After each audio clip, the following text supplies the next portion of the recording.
Hello, welcome back to The Juggle is Real. I'm Andryanna, and if you saw the title for this episode and you hit play, you might be listening as a parent right now and just thinking, why does everything have to be a battle? I have literally said those words before. Or you might be going through some things with your kids and you're feeling like you don't even recognize who this little person is lately. Or even you might be saying or thinking like I am trying so hard to stay calm, but I'm at my limit and I don't know how much longer I can go. I want this episode to feel like a deep exhale for you because today we're talking about behavior and more importantly, what's underneath the behavior, like the meltdowns and the pushback, defiance, struggles at school, chaos at bedtime, sibling fights and rivalry, and the constant correcting and repeating and negotiating that can make you feel as a parent like one long project that you've never really signed up for. Like no one wants this, right? And I do want to just make it very clear like we're not going to be doing this from a place of blame or shame or just, be more consistent. This episode, we are going to be looking at behavior through a lens that I think is so much more helpful, especially, we're sort of at this part of the year where it's kind of the mid school year stretch. Everyone is maybe feeling a little tired. We have to be back in these routines after the holidays and we're in winter. Our nervous systems might already be sort of, a bit dysregulated. And so today's episode is all about this reframe that your child isn't being bad. They are communicating. They're communicating something. And so when we understand what they are communicating, stress or sensory overload, anxiety, nervous system dysregulation, feeling unsafe, feeling disconnected, all of these things, we can respond in ways that are actually going to help our sweet little kids without abandoning boundaries or losing ourselves in the process. And that is why I'm so grateful to be joined by Dr. Bethany Bilodeau, also known as Dr. B. She's a behaviorist, a sensory specialist. She's the author of Ease the Pain in the Classroom. And Dr. B, she's such an expert in human behavior, regulation, and her work really centers on helping children and the adults who are supporting them build more safety, regulation, and connection using practical tools that can be implemented in real life. So this is not just theory. She holds numerous certifications in behavioral therapies and trauma-informed support, and she has worked like you name it, she's worked there across the US and Canada, Mexico, Jamaica, Puerto Rico. She has been supporting children and individuals navigating things like anxiety and trauma, dysregulation, and emotional overwhelm. And what I love about her approach is that it's not about quick fixes or forcing compliance. It's about understanding what a child's nervous system needs so that the cooperation, better learning, and connection becomes possible again. So that is what we're covering in today's episode. In this conversation, you can expect a clear explanation of what behaviorist communication really means. It's not just the title, how sensory needs and stress show up as attitude or defiance, what to do in the moment when a child is escalating, how to hold boundaries and support regulation, and what parents can do to better partner with teachers without spiraling into guilt. So you're going to leave this episode feeling more confident, more equipped, less reactive, and more connected to what's actually going on underneath those hard moments. Because the goal isn't to become the world's most regulated parent overnight. The goal is to have these tools at your disposal. The goal is to have these tools at your disposal and things that work when life is loud and real and messy. And to remember that you are not failing your kids, you're just learning as you go with your child. So if that sounds good, let's dive right in. This is the Juggle is Real podcast. I hope you feel seen, that you realize your worth, lighten your load, and prioritize your own needs. As we hear from leading experts and well-known faces in the wellness, entrepreneurship, education, and motherhood space, I hope you gain insights, proven practices, and learn actionable tools to help you enjoy the juggle of work, family, and everything in between with a little less stress and a lot more ease, joy, and fun. Most of all, I hope you find what you need to simplify, streamline, and supercharge your own journey of better balance and self love. Are you with me? Let's get started. Dr. B, welcome to The Juggle is Real. I'm so glad that you could spend some time with us. How are you doing? I'm great. Thanks so much for having me, Andryanna, because the juggle is truly real all the time. Oh, yes. We were talking, even with just the weather, it's real. Yeah. You're in New Hampshire, you're talking about how it's cold and snowy. And obviously, I mirror the same up here in Northern Ontario. But I think we're at this point right now. It's February, it's sort of like the middle of the traditional school year. Sometimes that's when things can start to rear their heads, especially with our kids, and we might be experiencing different things. And I have many questions, and I'm looking forward to learning from you today.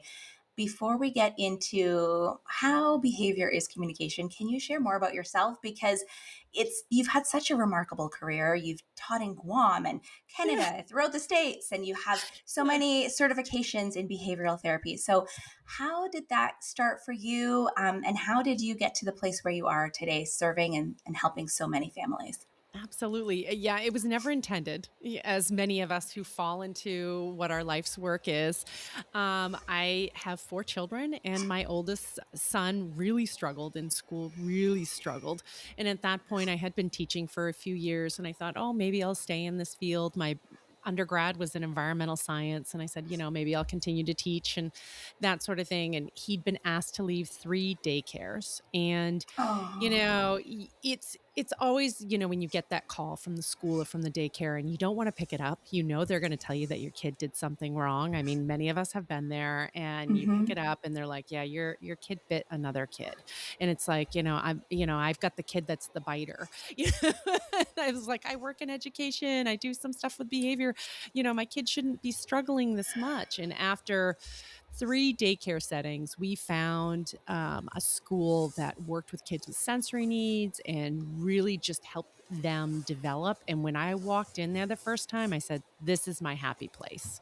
And I Oh, said, there's got to be a better way to meet the needs of kids. And at that point, I really started to take more courses and study under experts and things like that. And after a period of time, I said, I just can't teach anymore. I don't have enough time to focus on the behavior plus do the teaching piece of it. So at that point, I left the education field and just primarily focused on behavior. And, we've been trucking down that road ever since.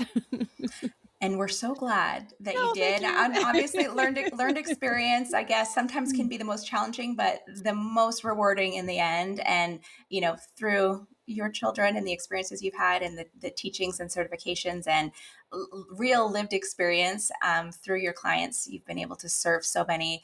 And I will just share as we start this episode, and the listener may know through past episodes, one of my children has ADHD, and he was diagnosed, and it was through the pandemic years, and it was challenging to get a diagnosis. And so I can really empathize with you hearing, getting the calls from daycare, or with the listener who might be going through this right now, and knowing that feeling of like, I want to support you. I don't know how, and Right. Yeah. many parents are just exhausted. We've got so much on our plates, and we feel like we're constantly correcting and like, don't do that, or this is, or you're getting the calls.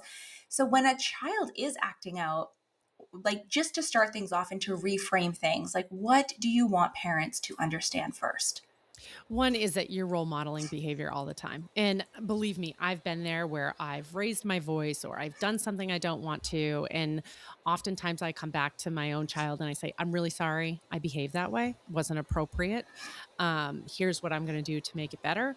But that doesn't also excuse their behavior for how they were acting at that point in time. But I usually tell parents, give yourself a second to get control of yourself, whether that means putting yourself in parent timeout, whether that means taking a walk for a second or petting your dog, doing something that's going to regulate you for a second so that even if you don't appear calm on the outside, you can role model the behavior that you want to role model for them so that they're learning from that as well. And you can tell them that I'm frustrated. I think it's perfectly acceptable to tell your kids, I'm feeling frustrated with how this is occurring or how this is happening or how this keeps happening again and again and again.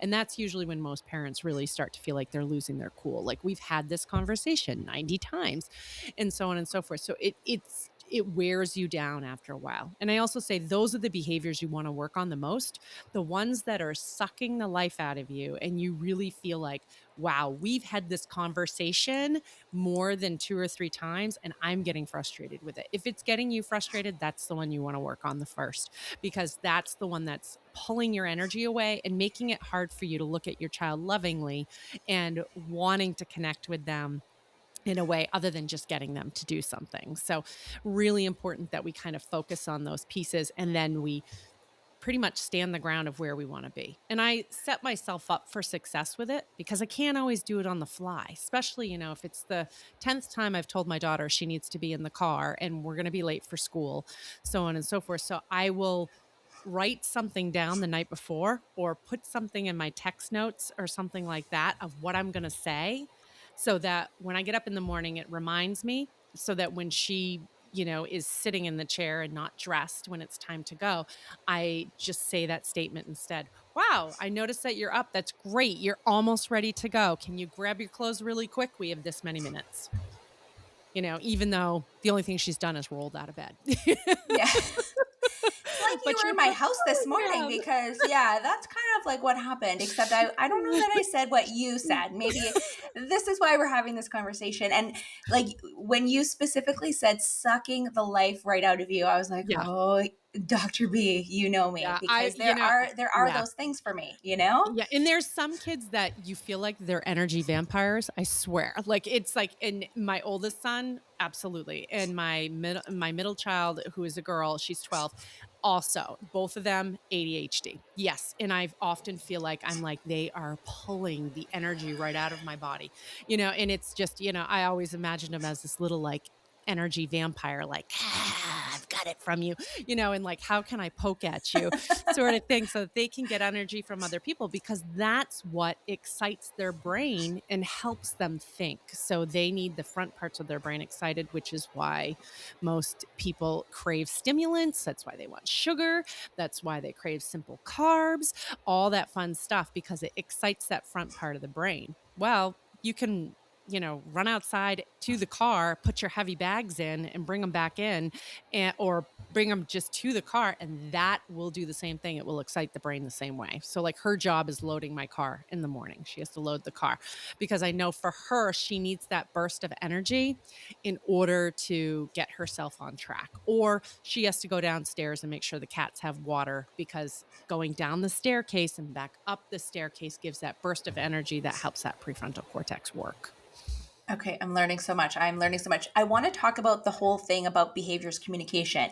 Before we get to that, I want like you're saying all of these things and it I don't know, I almost feel like I feel guilty saying these things like my Oh, child yeah. is sucking the energy and the Yeah. life of me, but it is so true in so So many true. cases and I just love that you're being so brutally honest about it because that is true. But when you're saying this, like what is the difference between a child being defiant and then a child being dysregulated, and why? I mean, that should change how we're responding, I'm assuming, but like, So, what would the yes. difference be? Because sometimes either way, it feels like they're just trying to get me. And like, Yeah. yeah, you poke the bear, sometimes she's going to growl back. You know what I mean? Yeah, and sometimes it's hard to tell, and people don't know the difference, and it takes a long time to know what the difference is.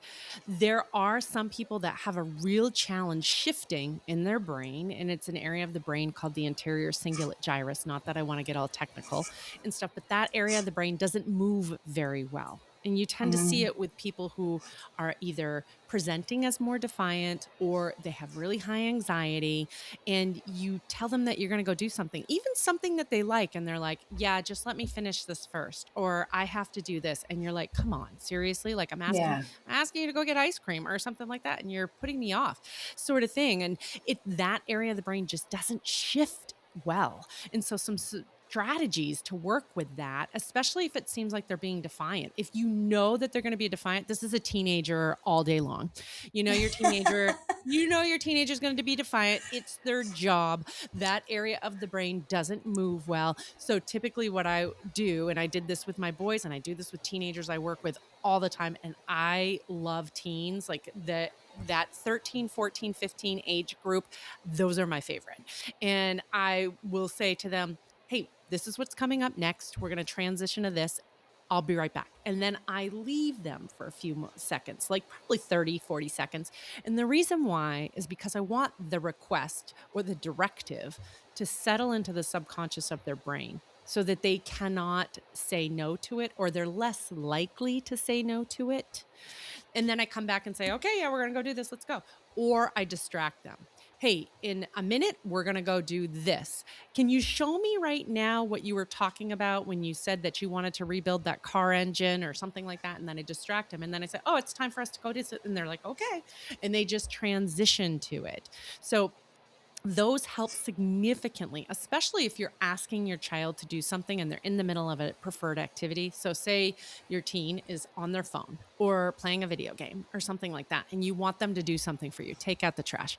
Just a note of word, nobody wants to take out the trash. Most people are going to put it off. So, That's why we ask our teen to do it. right. So you've got to use it in a way that's going to work for them. So one, you're going to give them the request and then give them some time for it to settle. So if you know on the video game, you're like, okay, yeah, they're just about to get to the next level. That's probably a pause point. So you want to be strategic about when you're asking, and then ask in the power of threes too. If you know that they're still likely to say no, say, hey, do you want this for dinner tonight? You're asking them something that's probably preferred.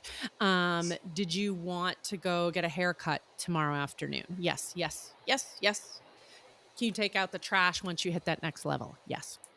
So one, two, three. Oh, So if you do it in the power of threes, you're way less likely to get a no.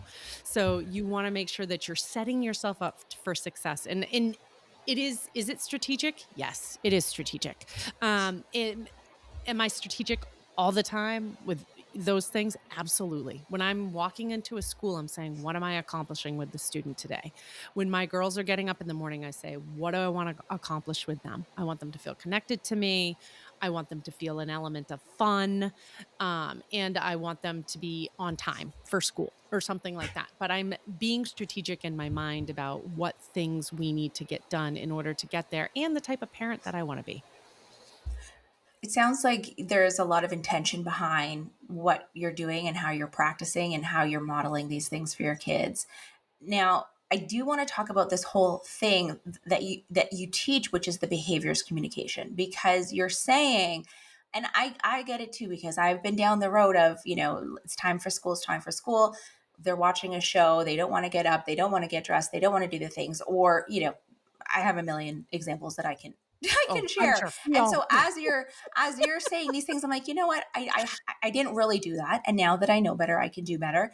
And waking up with that intention of like, so we're going to be on time, this is going to happen and that's going to happen, I'm going to connect with, like, these are just beautiful but like very easy things to do. So when you say behavior is communication, like, what are our kids communicating underneath these behaviors that we're not enjoying, like, things like the stress or the overwhelm or the sensory overload? Like, can you talk to us about this before we move on? Absolutely. Yeah. And oftentimes there are things that we don't think about in our conscious world. Like, I'm always like, does that person feel safe? Do they look at feeling safe? And I'll have people tell me, well, of course they feel safe. They're here at school. It's warm here. They have food. They have shelter. They have all their basic needs are met. They should feel safe. Understood, but keep in mind that they may go to an environment where they don't feel safe. And a lot of people, the overstimulation to their nervous system makes them not feel safe. And they can grow up in the most wonderful homes and with the most supportive people. And that doesn't mean that they're going to feel safe. There can be other things within themselves that cause them to feel unsafe. It could be that their brain doesn't create enough serotonin or dopamine. It could be that they didn't get enough sleep the night before. It could be that they're dehydrated. There are so many ways that they can feel unsafe. And so I'm oftentimes looking at it like an investigator, like, where is this person at? I was at a basketball game last night, and this girl on the team, she'd gotten 4 fouls, and it's 5 fouls, you foul out on basketball. And she was on the court, and she ran down to block another girl and was about to get the foul. And I was like, this kid's probably going to have a meltdown. Like, Mhm. and you could see it coming. And she picked up the ball, she threw it at the ref and walked over to the side. And the coach grabbed her arm. And you could just tell by looking at the girl and the way she moved and everything. I was like, that kid's really overtired. And that kid is really dehydrated, super dehydrated. And so the ref came over and said, "Hand me back the ball nicely." She did. The coach got her seated, and you could see her drinking her water, and it was a small water bottle, and she drank it. And then another kid went and filled it for her. She drank the next one, filled it again, drank it, and got into the last probably 3 minutes of the game just because another girl had fouled out, scored, had like 4 steals, and then asked afterwards. There was another game back to back, and then afterwards ended up playing in the next game afterwards too.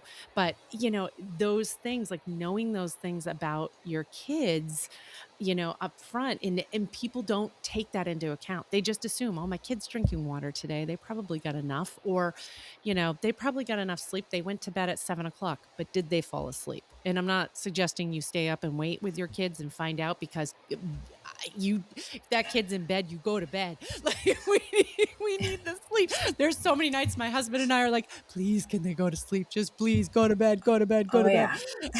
yeah. So, but they don't get enough rest. And sometimes they're woken up a lot during the night. Kids don't sleep as well as they did 10 years ago, 20 years ago, that sort of thing. So, turning down the sensory stimulation at night, making sure that they have enough, hydration to keep themselves asleep, and making sure they get hydration as soon as they wake up. Most kids don't drink water as soon as they get up. Yeah. Actually, my kids actually usually wake up thirsty, so this is a Yeah. good signal for me. And Although, dehydration looks like ADHD, okay. same symptoms. So, See, I'm learning so much. I'm learning so much. And I appreciate how you gave the example about the basketball game, yeah. because I think that we can think of these little things, and at the onset you're just like, oh, that, she's like, what a terrible player, and she needs to be punished, and Yeah. she needs those consequences, and she needs to learn. But she never wanted to be like that, right? Like, No, that wasn't her not at intention all. going into the Yeah. game. At all, Um, yeah, and and the in guilt, sometimes people feel like they have to say it to the person, but think about how much guilt we feel ourselves on a daily basis. How many times do you go replay, situations with your own children and say, "Oh, I wish I hadn't said like that. Oh, I hope they don't feel bad. Oh, da, da, da, da." And I mean, if we could not have guilt and shame, we would be much more productive people. And, in a lot of ways, guilt and shame is good. But for a lot of the kids that I work with, at least, their resilience is very low. And if they feel guilt and shame, it brings about an incident typically, because their resilience is just so low, they just can't tolerate that. and it's heartbreaking too, because it's like the difference between like an incredible teammate and someone who's falling out can be a bottle of water. You know what I mean? Yeah. Like, there are these very simple things, and my boys all play hockey, and I can think of things that may have led to instances where we weren't overly proud of their behavior, and now I'm thinking back, I'm like, okay, so how could we have supported our child better in this instance? And this is, again, this is not to place blame or make anyone feel guilty, child or parent, but it really is interesting if, instead of wanting to immediately try to make them stop or give them a punishment, or what have you, like, when we think this behavior is communicating something, and try to be and investigate, as you said, like what could be, the root of whatever that would be. Because I think when we're with them, to a certain degree, we can try to do this. But if they're at school or if they're at a sport or somewhere where we're not, it can be even harder. And you Oh, have for worked sure. as an educator, you've worked in classrooms and support systems, you've written this incredible book, Ease the Pain in the Classroom.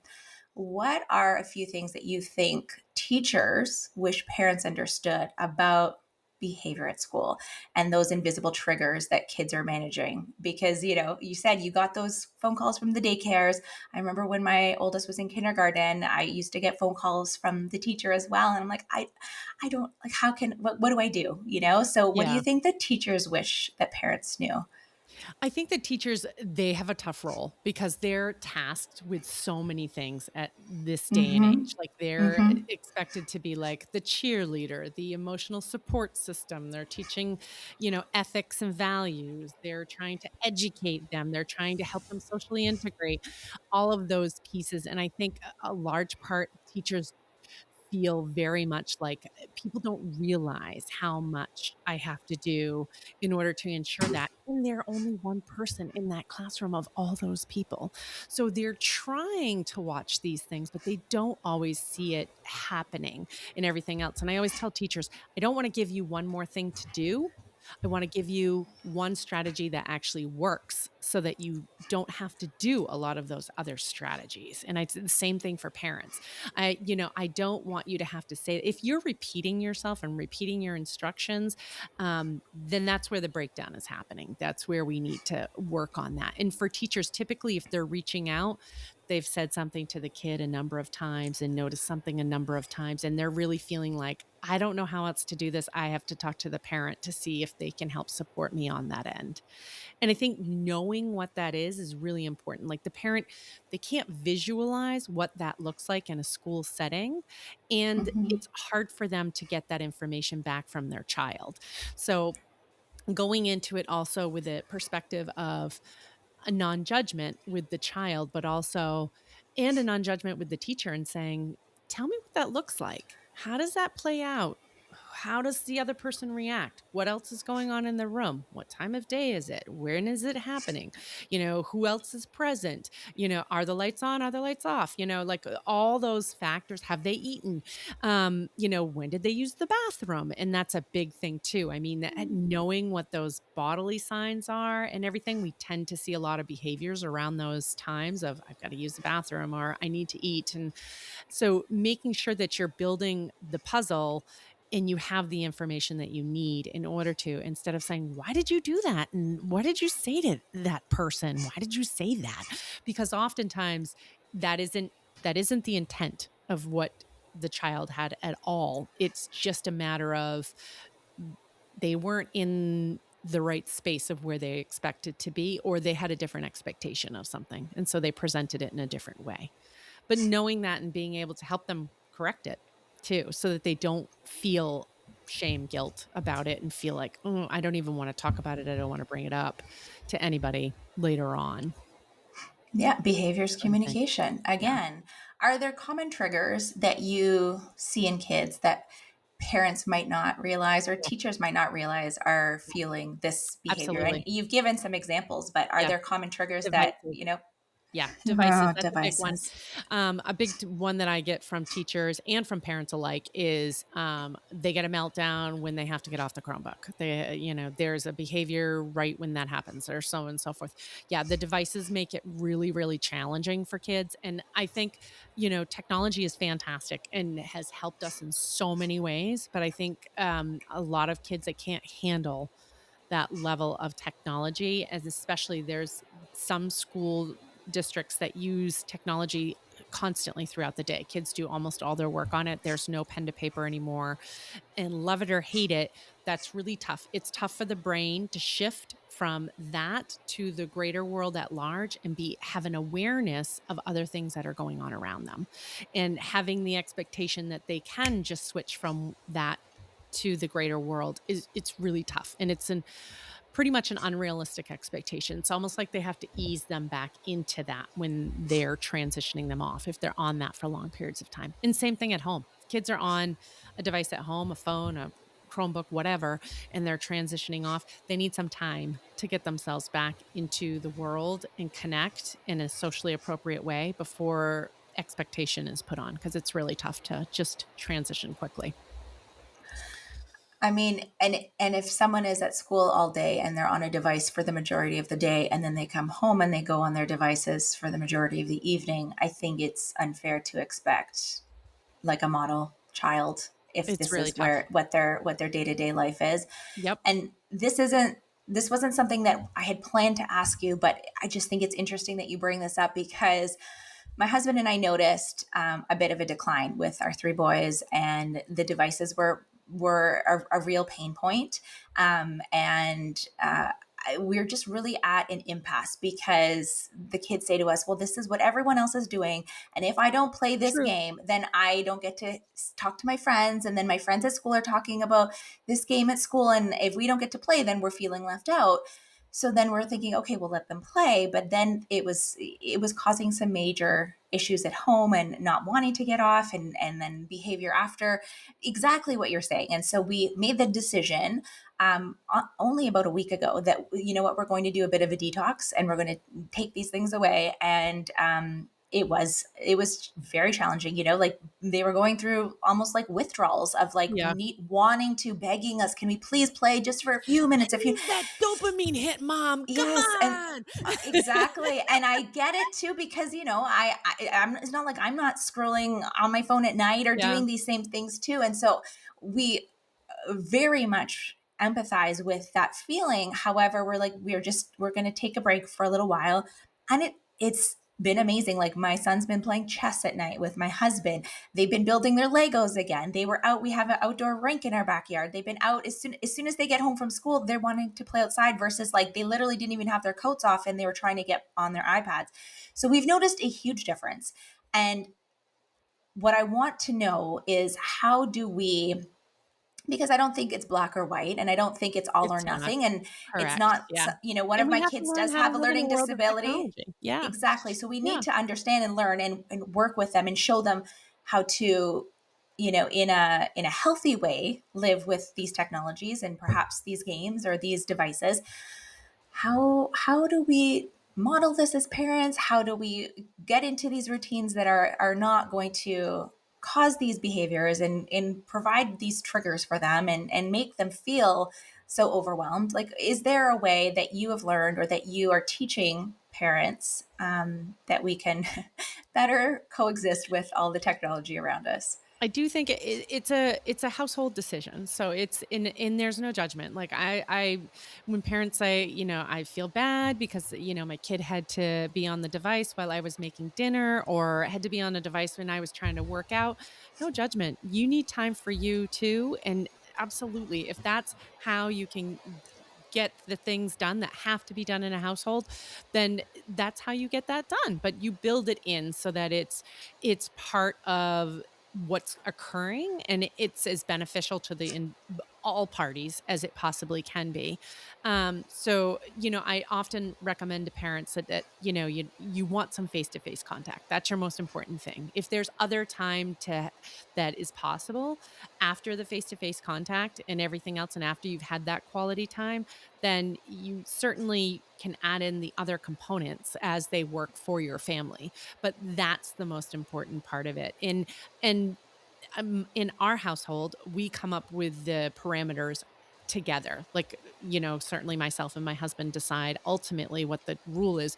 But my daughters have said there's no phones at the dinner table, mom, because you will work. Like you'll pull out your phone and you'll be Oh. texting staff and you'll be texting parents and you'll be like, oh, there's this incident going on in this household and I'm just helping. And they're like, and we want you during that time. So Hmm. my phone has to go away at that time, and they're pretty adamant about it. And then we also take a few vacations, probably 2 vacations a year, and they'll let me be on my phone about an hour a day, and that's it. And then I have to put it away. It goes in the safe the rest of the time because they're like, nope, that's, because we just feel that we have better quality time as a family without it. But that works for our family. So whatever works for that family. And my husband's 22-year-old daughter is living with us right now, and so she has a Switch. And so we allow our younger daughters to use the Switch, but it's a once a week thing. They pick a night, they pick who they want to play with it, they pick what they're going to do for the activities, they set a time limit with each other, and they come up with the whole system of how they're going to do it before they do it. And I'm perfectly comfortable with how they're doing that because they're really looking at it from a perspective of we want to do this together. It's an activity we're doing together, and we're actively engaged with each other. And then my younger daughter meditates every night, and she uses a device to meditate with. So she'll take the device into her room. She meditates for 15 minutes. I go in and get the device and take it back out of the room. And that's something that we do every night that she's very comfortable with and that she wants to do as part of her meditation practice. My older daughter says, "I can't meditate. It's too hard," but and I'm like, it's just training your brain, girl, but it's a household by household decision, and it's based on what's best for the entire household. So when you mindfully go into it and say, okay, yeah, there's going to be technology, but when are we using it? What are we looking at? When is it the most productive? And how can we do this in a way that works for every family member? That's when it's going to be the most effective to the household. I will say there's a movement there's something that happens within the brain after about 12 minutes of being on a device. And I see this with students at school and in the home all the time. They're okay. They can still connect with people. They're good. And then at about the 12-minute mark, and again, it varies per child, but at about the 12-minute mark, the person's in a different space, especially if they're engaging in something on the device versus watching a video or something like Mhm. that. That's different, that does different things in the brain altogether. But if they're engaging in it, you can see that. If they're playing a game or something like that, like if it gets really tough to get them off at that point. Engaged in that activity. And then when if they're getting off and they're really snippy and that sort of thing, then okay, that's probably too much time for them on that device. I need to limit that device down a little bit more or be much more strategic about when I'm doing it. If I need that last 15 minutes to get dinner together, maybe it's just then flowing into like, okay, yeah, we're done, we're eating dinner, sort of thing, or set it up on a timer so it shuts itself off automatically. But you might get some behaviors with that as well. But Yeah, it really is a learning process. But I appreciate that there are, ways that we can come together as a family, make these decisions, and then hold the boundary. Is there, a phrase that you would use, like with your daughters, for instance, or, with people that you're working with, if you're allowing the switch once a week, or if you're allowing 15 minutes or half an hour before dinner, you know, is it like, we've talked about this, this is now mhm. your time is up, or, you're saying there's like the rule of threes that you had brought up earlier, Yep. or, presenting it, walking away and then coming back, are there tools that we can then use to, we are introducing it, we're allowing it, and now that time is up, and now it's dinner. Yeah, and So now what do I'm we do? very firm about it, but I'm also very fun with it as well, and I'm also, like, I'm empathetic, I'll say like, "Oh, you've only got 5 more minutes." "Oh, no, mom, we wish we had more time." "I know, I wish we did too. That would be great if we did, but we've gotta get to bed, we've got this going on tomorrow," and so on and so forth, and then, typically when the time is up, they'll be like, "No," and I'll be like, "Oh my god, it's crushing," and I make it into something humorous, and I'm very dramatic in general.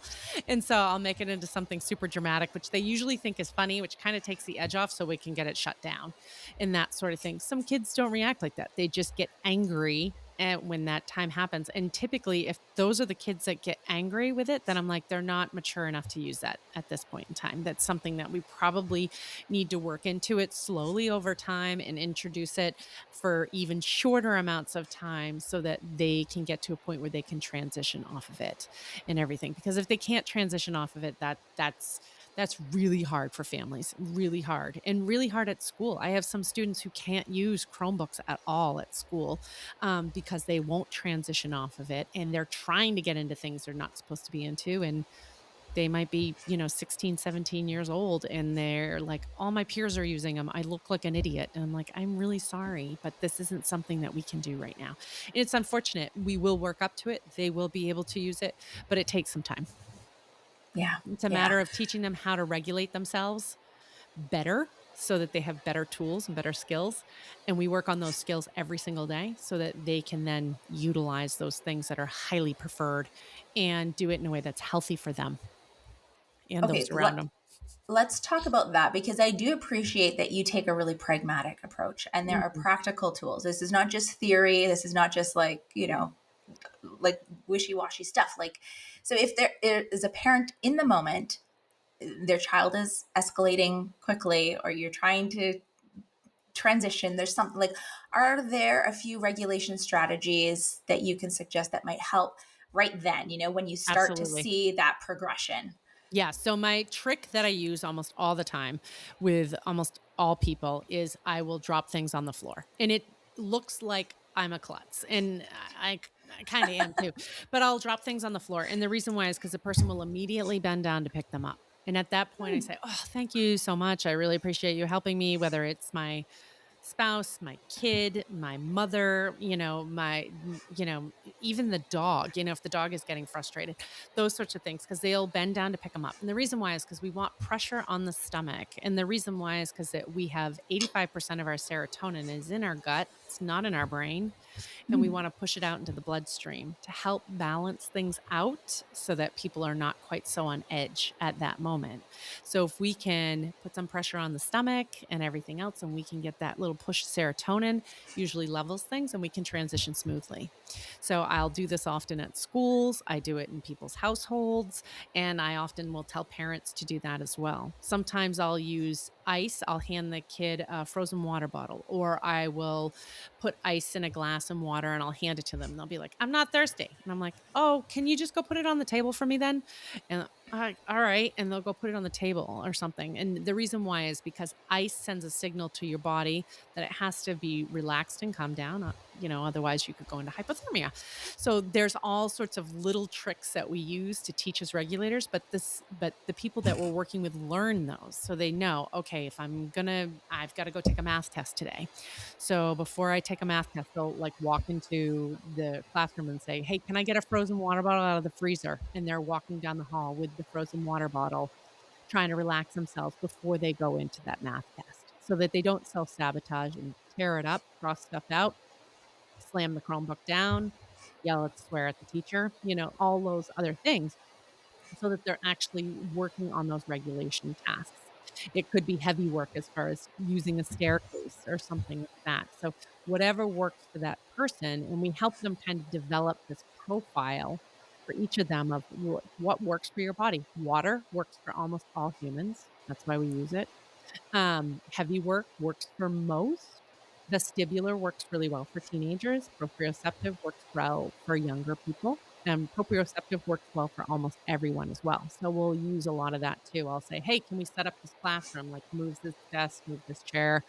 They're pushing and pulling, they're carrying my bags, all sorts of different things to make that work for them. And sometimes we're using comfort items and things like that as well Wow. to make that work 85% of our serotonin is in our gut. in our Like gut. that is wow. Yep. That's Did why the not know. gut microbiome is so important and make sure that that's healthy and everything else. And a lot of times with families where I'm going through the kids' diet and how to sneak in more of the things that they need in their diet in order to make that work for them, especially kids who have different brain patterns. Like if you're ADD or ADHD, and you have different elements of those things. If you're ADHD, I know you need a higher protein and complex carbohydrates, very little simple carbs. That's not going to do well. And, supplements like ginkgo biloba and L-tyrosine are going to be really helpful to help focus and stay on track. and This is stuff, where so someone with helpful. ADD might be more benefit more from L-theanine and 5-HTP and those sorts of things as well, and they do better with a mix of protein and complex carbohydrates and that sort of thing. But it's just seeing what the profile is, and then knowing how we can look at the person holistically and help in all areas to get them to a better place. I'm so glad we're having this conversation. Some of these things that you've mentioned are just so incredibly simple to do. Bend up, bend down, pick up something, Yeah, hold a frozen water bottle, run your wrist under some cold water. These yeah. little things like are very, very simple. What about on the flip side where with a parent? I've snapped, I've yelled, I've handled the situation in a way that, is not one of my proudest moments. I'm not happy. I kind of regret it. What does the healthy repair look like? You mentioned at the beginning that you do apologize to your kiddos when you've done something that you don't want to keep doing. What does that look like? How can we rebuild that connection and be accountable to our kids as we hope that they are accountable for themselves? Would say, first of all, you're doing the most, and forgive yourself, because we've all been there. It is really hard. I can remember when my boys were little one time writing a letter that was like, I quit. This job is terrible. The pay is horrible. I'm really, really bad at it. Here's my note of resignation. If you had someone else to take over my job, I would have been fired, and I'm well aware, and all of those things. And it is like, forgive yourself, like tell yourself, it's okay. I'm sorry that I did that, but I'm sorry to myself that I got to that point. And, certainly I think the big thing is that youth often tell me that adults don't apologize. Adults Mm, don't say things they've done wrong. So own what went wrong so that they know that, because I think it's can be a learning experience. And here's what I would have done, and go through that process with them. But forgive yourself for that. Know that it was in a moment of weakness, that it was not your best self, and that does not define who you are or who you are as a parent by any means. It's really about getting up each day and trying to be the parent that you want to be. And that is the most important thing you can do, is have a little empathy for yourself. And I think that's really hard. We're so critical of ourselves and come down so hard on ourselves that I think that it's really hard for us to say, gosh, I did that wrong and I made a mistake. And oftentimes we end up in the trap of, it was because of this, it was because of that, and da, da, da, da, da. And we go through that cycle instead of just saying, I messed up. Sorry, and being able to kind of move ourselves forward with that piece. And then going through the scenario and saying in your head, here's how I wanted it to go. So that next time mhm, when that comes up, you have a different plan of how you want mhm. things to go, and you've trialed it in your mind as far as how you want that to play out. And I do this every time I go through a scenario with a youth. I'm going through the plan, I'm going through the alternate plan, and I do this with staff all the time. If I'm going into a school or something like that, I'm saying, okay, here's some scenarios of how things could go. This is how we're going to react in this scenario, that scenario, that scenario, and that scenario, and kind of walking them through that and everything. And then when something does happen, I'm like, this is great. We have new information. Even if it's, wow, the kid had a massive meltdown, the classroom was destroyed, so on and so forth. This is good. We have more information, and we're able to use that to make better decisions moving forward.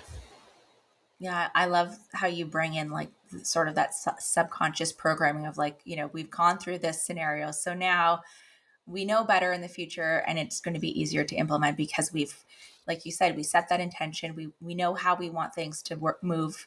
We've played it out through in our heads. And so when the time comes, we will be able to respond in a way that's better and more supportive for the child, for the student, for the family. And I Yeah, think that's and for really, really ourselves. great Yeah, for absolutely. ourselves. Yeah, Yeah, I mean, yeah, it's and if the scenarios are repeating itself, that's when you need to reach out and say, "Okay, something's not working because we've been through this before. Why is it happening again?" And say, "The solution or the intervention is probably not the right one."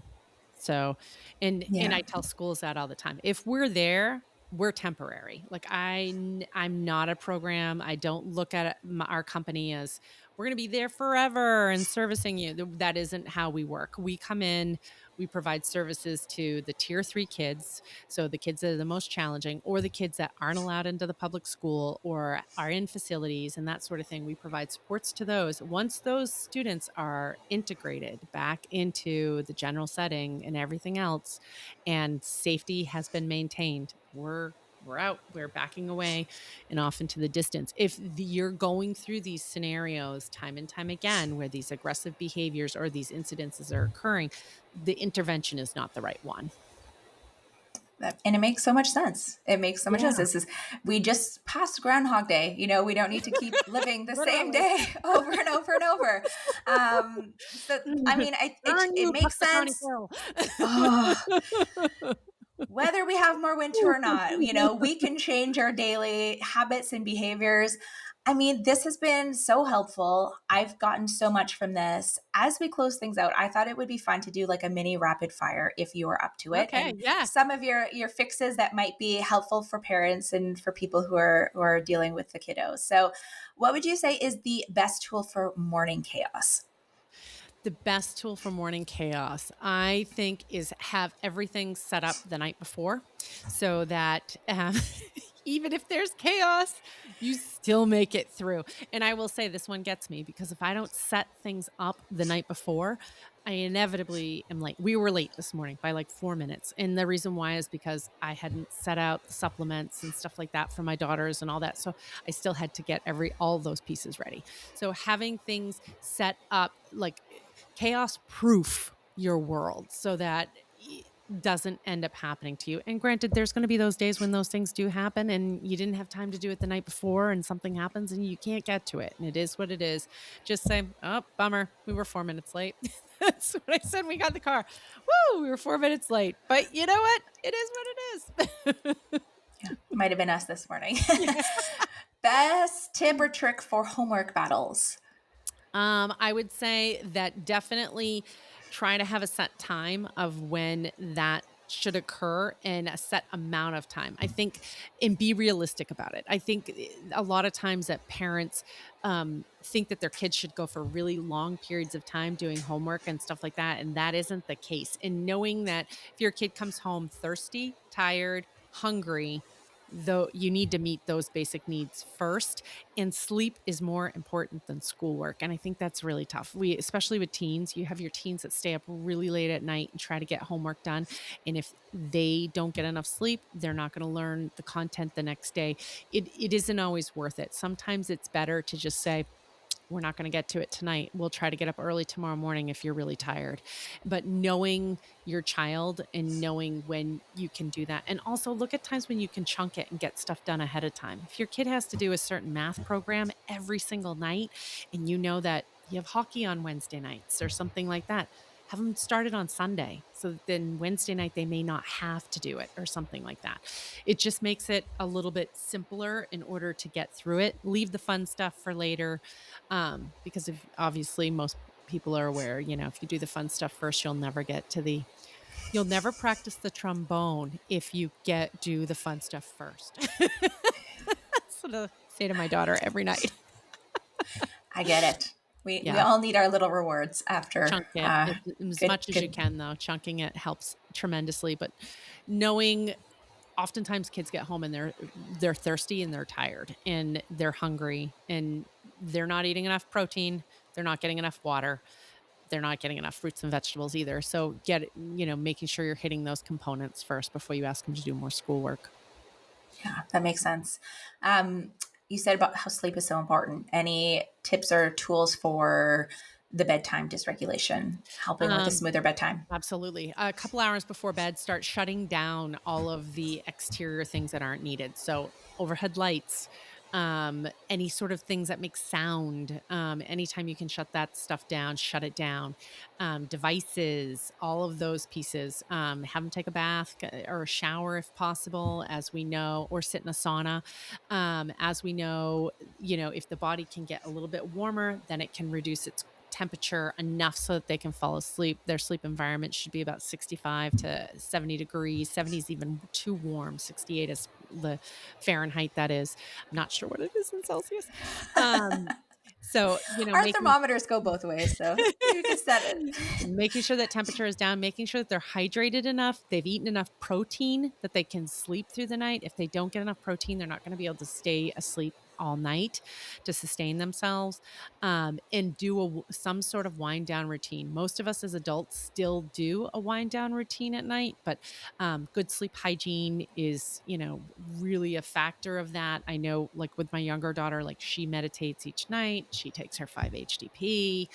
She has to. She's not a good sleeper, and those things help her tremendously to make sure that she's calmed down and can actually fall asleep when she gets in the bed. My older daughter, she's so go go go that she falls asleep as soon as she lays down. So, but making sure that they have that routine that helps them, get themselves to that point. But a lot of us don't take into consideration of all the things that are going on in our house, like lights, devices, those sorts of things. We're aware of the devices and shutting those down, but there's so much other stimulation going on in the environment. It has to be shut down. Funny you say that, because we have like a little boot dryer at our entrance, and so like you turn it on, you put the boots or the mitts or whatever. And last Oh, that's so night it was cool. sort of like around bedtime, and but it makes this like humming noise, right? It's like the air Mm. going through into the mitts and the boots and stuff. And it shut off. When it shut off last night, I was like, oh, like Yeah. just that humming.